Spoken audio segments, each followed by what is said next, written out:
बिस्मिल्लाहिर्रहमानिर्रहीम। अस्सलाम वालेकुम। वेलकम टू खाना और सजाना विद अतीका।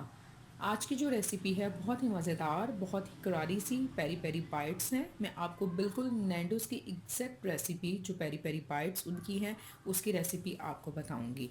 और उसके अलावा मैं आपको बताऊंगी कि नैंडोज़ की पेरी पेरी सॉस जो है उसको आप घर पर किस तरह तैयार कर सकते हैं। तो वो चले स्टार्ट करते हैं पेरी पेरी बाइट्स के इंग्रेडिएंट्स। जी, तो पेरी पेरी बाइट्स बनाने के लिए हमें जो इंग्रेडिएंट्स चाहिए, यहाँ पर मैंने ये मिर्चें ली हैं, सब्ज़ वाली लंबी और मोटी मिर्च आपने इसमें इस्तेमाल करनी है। कद्दूकश की हुई चेडर चीज़ हम इसके अंदर यूज़ करेंगे। 2 टेबलस्पून के करीब मायो लिया है। ये यहाँ पर मैंने चिकन लिया था, चिकन को मैंने बॉईल कर कर उसको शेडेड कर लिया है। जितनी पेरी पेरी बाइट्स आपने बनानी है उसके अकॉर्डिंग आप चिकन की क्वांटिटी को एडजस्ट कर सकते हैं। तो चलिए, पेरी बाइट्स बनाने के लिए सबसे पहला काम जो हमने करना है, इनके अंदर आपने इस तरह से कट लगाकर इनके सीड्स को रिमूव कर लेना है।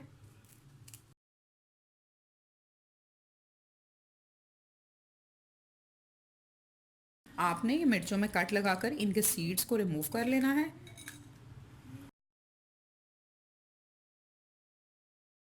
ये इस तरह से आपने इनमें कट लगा लेना है और इसके सीड्स को अच्छी तरह से रिमूव कर लेना है।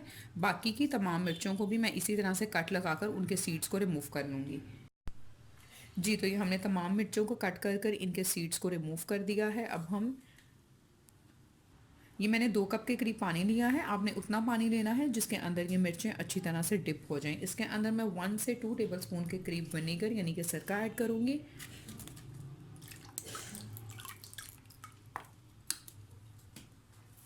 और इन तमाम मिर्चों को हमने इसके अंदर 10 मिनट तक के लिए अच्छी तरह सोक कर देना है। आपने 10 मिनट तक इन मिर्चों को इसके अंदर भीगा रहने देना है। तब तक हम इनकी फिलिंग को तैयार कर लेते हैं।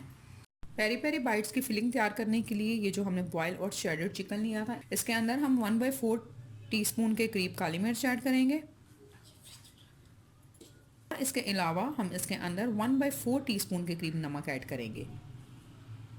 ये कद्दूकश की हुई चेडर चीज़ इसके अंदर जाएगी। और इसके अलावा हम इसके अंदर 2 से 3 टेबलस्पून के करीब मायोनीज़ ऐड करेंगे।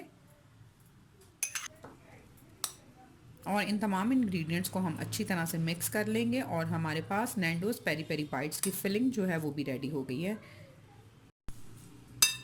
जी, तो ये हमने तमाम इंग्रेडिएंट्स को अच्छी तरह से मिक्स कर दिया है और पेरी पेरी बाइट्स की फिलिंग भी जो है वो हमारे पास रेडी है। मिर्चियों को हमने उसमें सोक किया हुआ है, 10 मिनट तक हमने उसे रखना है। तब तक हम पेरी पेरी सॉस जो है वो तैयार कर लेते हैं। जी, तो नैंडो स्टाइल पेरी पेरी सॉस तैयार करने के लिए जो इंग्रेडिएंट्स हमें चाहिए, 3 टेबलस्पून के करीब हम इसके अंदर ऑलिव ऑयल यूज़ करेंगे। हाफ कप के करीब हम इसके अंदर विनेगर यानी कि सफ़ेद सिरका का इस्तेमाल करेंगे। 1 अदद इसमें प्याज इस्तेमाल करेंगे हम। और 3 जवे हम इसके अंदर लहसुन के इस्तेमाल करेंगे। 1 टीस्पून के करीब इसके अंदर हम थाइम इस्तेमाल करेंगे। अगर आपके पास थाइम नहीं है तो आप इसकी जगह ताज़ा सब्ज़ धनिया भी इस्तेमाल कर सकते हैं। 1 टीस्पून के करीब इसके अंदर हम काली मिर्च डालेंगे। काली मिर्च साबुत या पाउडर जो मर्ज़ी आप इस्तेमाल कर सकते हैं। 2 अदद हमने ये लाल मिर्चें ली हैं। 2 अदद हम लाल मिर्च इसमें इस्तेमाल करेंगे। लाल मिर्चों की जगह हम इसके अंदर रेड शिमला मिर्च का इस्तेमाल भी कर सकते हैं। उसके अलावा एक सब्ज़ मिर्च इसके अंदर जाएगी। 2 टेबलस्पून के करीब हम इसके अंदर पेपरिका पाउडर यूज़ करेंगे। 1 टीस्पून के करीब इसके अंदर नमक जाएगा। और 1 टेबलस्पून के करीब हम इसके अंदर लेमन जूस इस्तेमाल करेंगे। इन तमाम चीज़ों को हम ब्लेंडर में डालकर 2 से 3 मिनट तक अच्छी तरह से ब्लेंड करेंगे। हम यहाँ ब्लेंडर के अंदर ये प्याज ऐड करेंगे और इसके साथ ये लहसुन भी चला जाएगा। हाफ कप के करीब सफ़ेद सिरका और ये मिर्चें, इनको हम थोड़े मोटे पीसेस में काट कर ब्लेंडर के अंदर डालेंगे। और ये एक सब्ज़ मिर्च भी इसमें चली जाएगी। 2 टेबलस्पून पेपरिका पाउडर, नमक, काली मिर्च और थाइम भी इसमें चली जाएंगी। ऑलिव ऑयल, ये तमाम चीज़ें मैंने ब्लेंडर के अंदर डाल दी हैं। अब हम इनको 2 से 3 मिनट तक अच्छी तरह से ब्लेंड कर लेंगे। जी, तो ये मैंने 2 से 3 मिनट तक तमाम इंग्रेडिएंट्स को अच्छी तरह से ब्लेंड कर लिया है और ये आप देख सकते हैं कि हमारे पास बहुत ही मज़ेदार एग्जैक्ट नैंडोज़ की रेसिपी की पेरी पेरी सॉस जो है वो तैयार हो चुकी है। इसको हम निकाल लेंगे।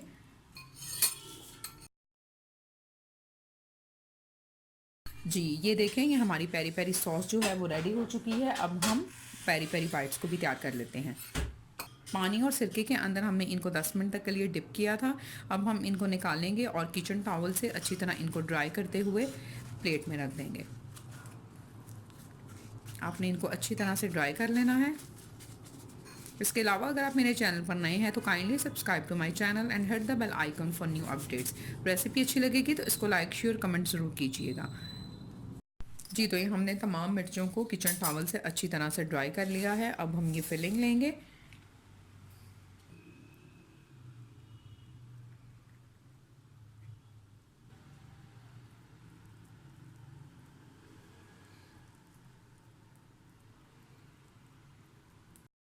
जी ये देखें, तमाम मिर्चों की हमने अच्छी तरह से फिलिंग जो है वो कर ली है। अब हम इनको फ्राई करेंगे। जी तो अब हम पेरी पेरी बाइट्स को फ्राई करेंगे। इसकी कोटिंग करने के लिए हमने अंडा लिया है। उसके अलावा हम इसके अंदर मैदा यानी कि ऑल पर्पस फ्लोर लगाएंगे और ये ब्रेड क्रम्स। अंडे को हम अच्छी तरह से फेंट लेंगे। ऑयल को हमने गर्म होने के लिए रख दिया है और ऑयल गर्म हो चुका है। सबसे पहले हम इसको अंडे के अंदर अच्छी तरह डिप करेंगे। फिर उसके बाद हम इसको मैदे में कोट करेंगे अच्छी तरह से। दोबारा हम अंडे में डिप करेंगे। अंडे में डिप करने के बाद हम इसको पर ब्रेड क्रम्स अच्छी तरह से कोट कर देंगे। ये देखें, इसको हमने ब्रेड क्रम्स में भी अच्छी तरह से कोट कर लिया है।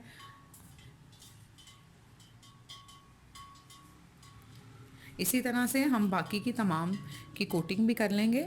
जी तो ये हमने तमाम पेरी पेरी बाइट्स को अच्छी तरह से कोट कर लिया है। ऑयल हमारे पास गर्म हो गया है तो चलें अब इनको फ्राई कर लेते हैं। मीडियम हाई फ्लेम के ऊपर हमने इनको गोल्डन ब्राउन होने तक अच्छी तरह से फ्राई करना है।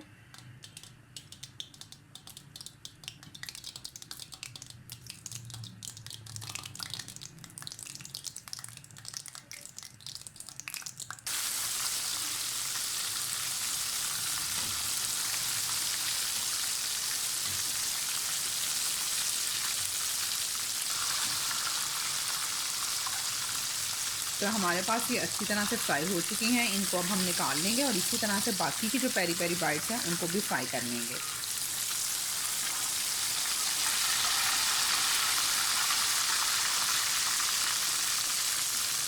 बहुत ही मज़ेदार, बहुत ही टेस्टी और क्रंची ये पेरी पेरी बाइट्स बनती हैं। आप इनको ज़रूर ट्राई कीजिएगा।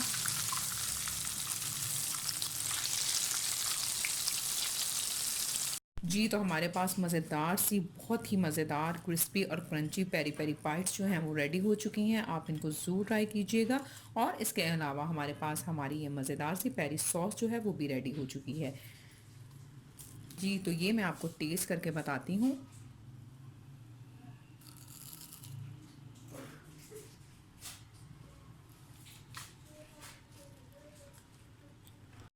बहुत ही मज़ेदार ये बनी है, बहुत ही क्रिस्पी, बहुत ही मज़ेदार। आप इसको ज़रूर ट्राई कीजिएगा। रेसिपी अच्छी लगेगी तो इसको लाइक शेयर और कमेंट भी कीजिएगा। अपना बहुत सारा ख्याल रखिएगा। फिर मिलूंगी इंशाल्लाह नई और मज़ेदार सी रेसिपी के साथ। तब तक के लिए thank you very much and Allah हाफिज़।